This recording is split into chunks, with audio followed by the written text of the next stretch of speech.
یو سړی خبر تعالی وړي دی محدثینو کرام راوی وی یو خبره نقل کوي ناغي په جرح کوي چې دا فلان کې راوی دروژن دی دا فلان کې فاسق دی دا فلان کې داسې دی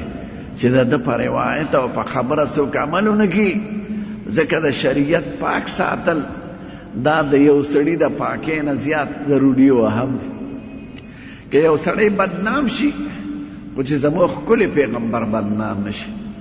اکثر دروغجنو زموږ ښکلی پیغمبر پسې خبرې تړلې دي او جوړې کړې دي پیغمبر دا ویلي عالمانو هغې پسې کورید کړی دی تحقیق یې کړی دی او معلومې کړي دي چې دا سړی په خپله دروغجن دی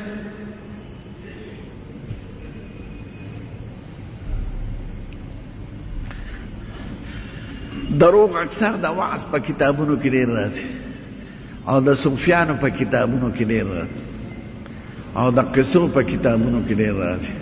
نو عالمان د هغې تحقیق کوي چې دا حضور پاک ویلي دي که نه دي ویلي د هغې فرمان دی که نه دی فرمان چې هغې ته سړی معلوم شي ډېرو دروغجنو منافقانو زمونږ په ښکلي پیغمبر پسې خبرې جوړې کړې دي او هغه په امت کې خورې شوي دي نو د امت ماهرین عالمان د هغې تحقیق کوي نو دروغجن یې ثابت کړي دي خلقو ته چې دا دروغجن دی